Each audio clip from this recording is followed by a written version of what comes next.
We are our thoughts. We cannot change anything if we cannot change our thinking. Your brain is the epitome of your decision-making process. That's why you can make up your mind 10 seconds before you even realize it. Number 10. Visualize a future wealthier self. Don't dismiss the powers of visualization because you think it makes you feel silly. Success, whether in your life or at work, begins with setting a goal. Goals give you motivation and keep you level-headed enough to keep your eye on the ball. Visualization is the art of creating mental images for a future event. This is because it harnesses the power of your subconscious mind. For example, try to visualize yourself as a wealthy person and visualize how it would look, feel, your living situation, and all kinds of clothes you'd wear. After visualizing, start declaring. Look in the mirror and state these declarations over and over. It might feel stupid at first, but if you declare your visualization, your mind starts believing it.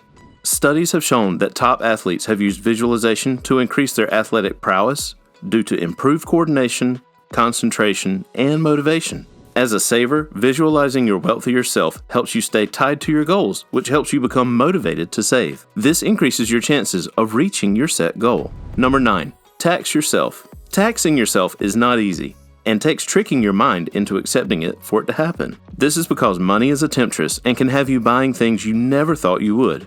This is why you should tax yourself if you buy things that you had not planned for. For example, if you buy a $200 jacket you had not planned for, you should take the same amount of money and put it towards your savings. This is a psychological mind trick that can help you curb your spending. The goal is to save as much as you spend on things that are not essential. Anything you buy that does not fall on the essentials list has to be taxed. If you buy a gaming console worth $350, you should save the same amount of money as a tax to yourself. This helps you curb overspending, which helps you save money.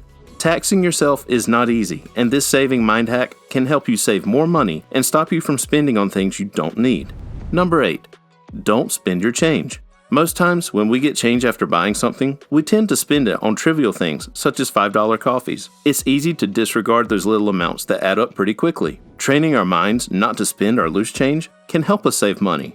For example, if you're just from the mall and you have loose change, you might be tempted to pass by McDonald's and get yourself a nice cold $2.59 vanilla shake on a hot day. Don't go in. Run past the joint like it has bugs. People on the street might think you're a little crazy, but shrug it off and continue walking. Tune your mind to walk past tempting food joints every time you have money. Another mind hack you can try is, whenever you want to make a purchase, break a bill instead of reaching for your loose change. You can put your change separately to avoid being tempted to use it. This helps you save money regularly. Even though we turn our noses up on loose change, it adds up quickly and can get you out of a jam, or add a good chunk of cash to your savings. Number 7. Don't trust yourself. Do you trust yourself with your money? We may feel like we can handle anything, but we can't trust ourselves when it comes to money. Many of us ignore our gut instinct to avoid spending and do it anyway, which is a wrong financial move. Trusting yourself too much with money is a financial catastrophe because you find yourself spending and not saving anything. For example, you have just got your paycheck and passed by the mall to do some grocery shopping. You see a $150 piece of jewelry you've been eyeing but hadn't planned to buy. But at the back of your mind, you know that you have money meant for saving. You ignore your gut instinct and buy the piece of jewelry anyway. The trust you had in yourself has just gone out the window because you have spent money you were not supposed to. To curb impulse buying, automating your savings is the answer. This means that an agreed amount is automatically transferred from your checking to your savings account on a certain date. This mind hack can help you save because you don't get to physically interact with your money. You can budget for the rest of your money as long as you have paid yourself first. Number 6.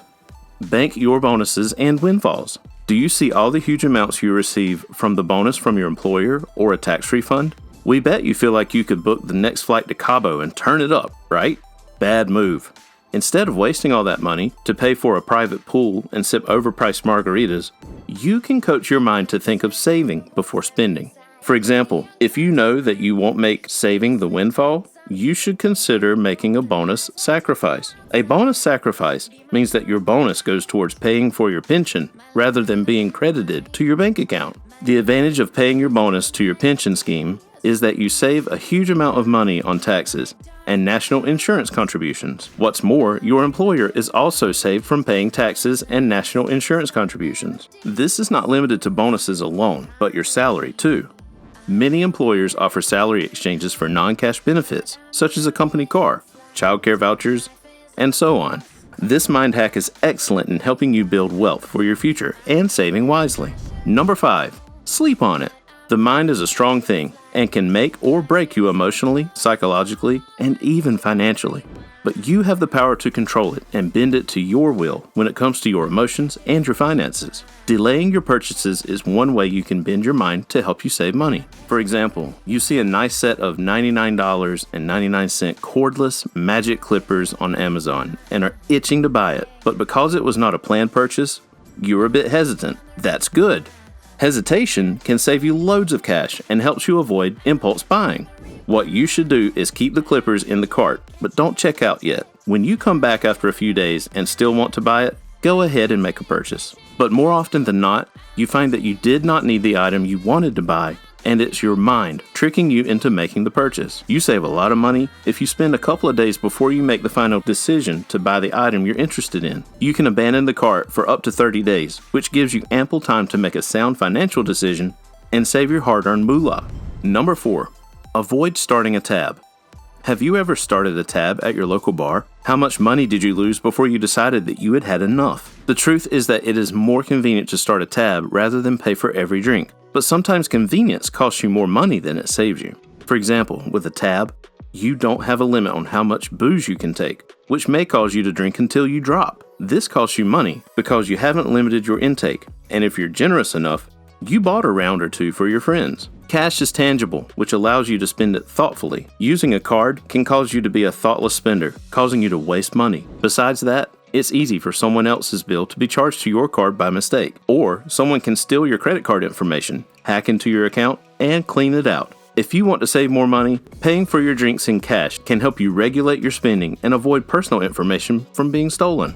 Number 3, calculate prices in hours. We bet you dollars to donuts that if you calculated the number of hours you had to work to afford your Balenciagas, you'd probably smack yourself on the head for being so thoughtless with your money. Sometimes we just pull out dollars from our wallets without thinking of all the labor it took to earn it. For example, if you earn $65,000 a year, it means your monthly income is $5,416. If you work 40 hours a week, you earn around $34 an hour. Assuming you bought your Balenciaga sneakers at $1,000, this means you worked almost 30 hours for a pair of shoes. The question is, was that price worth your labor? Calculating prices in terms of hours helps to make informed decisions on whether you make a purchase or to call it quits. Calculating the price in hours also helps you know how much you can save if you don't spend on an item. Number 2, don't store your credit card information. Studies done in past years have found that 64% of Americans save their credit card information online. While it is convenient to have your credit card information on file for faster checkouts, it is easy to overspend or make purchases that you hadn't planned. Deleting your information from shopping websites and other payment sites allows you to make a wise financial decision when you want to buy an item.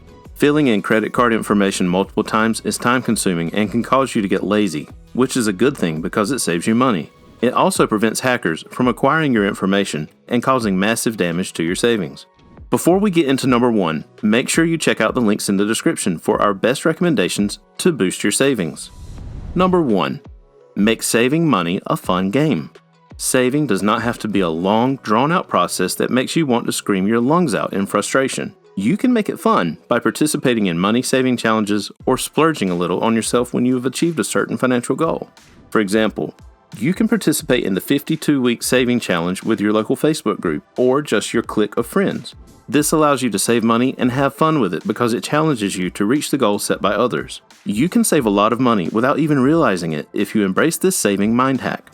Another way to make it fun is treating yourself to a nice piece of jewelry or a weekend getaway if you hit a certain financial goal. Let's say your goal is to save $10,000 a year. When you reach that goal, you can take that weekend vacation you've always wanted. Just make sure you have a budget for your trip and don't spend more than you have budgeted for. You get to soak up the sun and have peace of mind in the knowledge that you have hit your goal and have money saved for a rainy day. Make sure to check out the next video. You're going to get a ton of value from this one. See you there.